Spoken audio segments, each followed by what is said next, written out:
ఈరోజు రాష్ట్రంలో పనిపాటు లేనటువంటి వైఎస్ఆర్ పార్టీ నాయకులు కూటమి ప్రభుత్వం ఏర్పాటు కాగానే డిఎస్సి ఉద్యోగాల్ని చాలా క్రమశిక్షణతో నియమించి ఎప్పటి నుంచో పెండింగ్లో ఉన్నటువంటి డిఎస్సి పోస్టులను ఇవ్వటం, వారికి ఎమ్మటే ఆర్డర్లు ఇవ్వటం, ఈ రాష్ట్రంలో ఎక్కడా కూడా ఉపాధ్యాయుల కొరత లేకుండా ఉండాలి, అన్ని స్కూల్స్లో కూడా నైపుణ్యం కలిగినటువంటి విద్యాభ్యాసాన్ని అందించాలన్నటువంటి ఉద్దేశంతో కూటమి ప్రభుత్వం రాగానే ఒక మంచి కార్యక్రమాన్ని తీసుకొని ఒకవైపున ప్రభుత్వంలో ఉన్నటువంటి ఉద్యోగాలు భర్తీ చేస్తూ ఇంకో వైపున జాబ్ మేళస్ పెట్టు అనేక నిరుద్యోగులకి ఉద్యోగాలు కల్పించేటువంటి ప్రక్రియని ఈ కూటమి ప్రభుత్వం నారా చంద్రబాబు నాయుడు గారు, మరి ఉప ముఖ్యమంత్రి పవన్ కళ్యాణ్ గారు వారి యొక్క సారథ్యంలో విద్యాశాఖ మంత్రులు శ్రీ లోకేష్ గారు మరి ఉద్యోగ కల్పన చేస్తూ ఉంటే ఈ గొడ్డల పార్టీ రాష్ట్రంలో ఎక్కడా కూడా ప్రశాంతమైనటువంటి వాతావరణం ఉండకూడదు.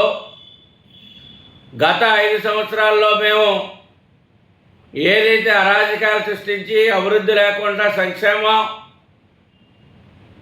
లేకుండా, మౌలిక వసతులు లేకుండా, ప్రజలకు ఉపాధి లేకుండా అన్ని రంగాలని విధ్వంసం చేసి వచ్చినటువంటి పరిశ్రమల్ని పారదోలినటువంటి ఈ పని లేనటువంటి వైఎస్ఆర్ నాయకులు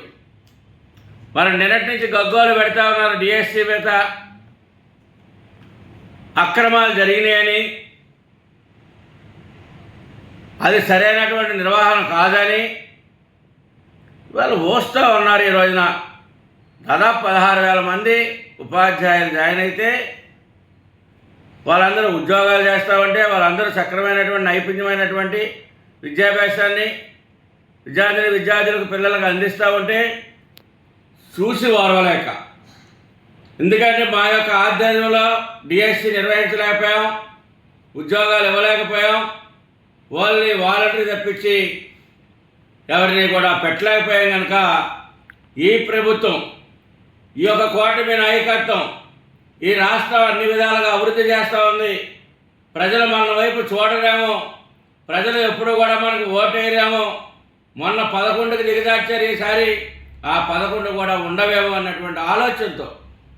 ఒకవైపు జగన్మోహన్ రెడ్డి గారు వారి యొక్క బృందం రాష్ట్ర వ్యాప్తంగా అల్లకులాలు సృష్టించి, లాండ్ ఆర్డర్ ప్రాబ్లాన్ని సృష్టించి రాష్ట్ర ప్రజల యొక్క మైండ్ని డైవర్ట్ చేసి రాష్ట్రానికి జరిగేటువంటి అభివృద్ధిని అడ్డుకోవాలన్నటువంటి ఆలోచన ఏదైతే ఉందో దుర్మార్గం అని చెప్పేసి మేము జనసేన పార్టీ నుంచి తీవ్రంగా ఖండిస్తూ ఉన్నాం. ఇప్పటికైనా బుద్ధి తెచ్చుకోండి, ఏదైతే అభివృద్ధిని స్వాగతించండి, ఎక్కడైనా ప్రజలకు అన్యాయం జరిగితే ప్రజల పక్షాన్ని మాట్లాడండి. ఒకవైపున వ్యవసాయ రంగాన్ని అభివృద్ధి పరుస్తూ ఉన్నారు, ఒకవైపున పోలవరం ప్రాజెక్టు పూర్తి చేస్తూ ఉన్నారు, ఒకవైపున రాజధాని నిర్మాణం శరవేగంగా జరుగుతూ ఉంది, ఒకవైపున అన్ని దేశాల నుంచి క్యూ కట్టి ఈ రాష్ట్రానికి అనేకమైనటువంటి నూతన పరిశ్రమలు పెట్టుబడిదారులు వస్తూ ఉంటే వాళ్ళందరినీ భయభ్రాంతులు చేయాలన్నటువంటి ఆలోచనతో చేస్తున్నటువంటి మీ యొక్క దుర్మార్గమైనటువంటి ఆలోచనని ఇక్కడైనా మానుకొని బుద్ధి తెచ్చుకొని ప్రజల పక్షాన ఉండండి, ప్రజలకు అన్యాయం జరిగినప్పుడు ఉండండి, ఈ రాష్ట్ర అభివృద్ధిని కోరుకోవాలని చెప్పేసి ఈ వైఎస్ఆర్ నాయకుల్ని హెచ్చరిస్తాము.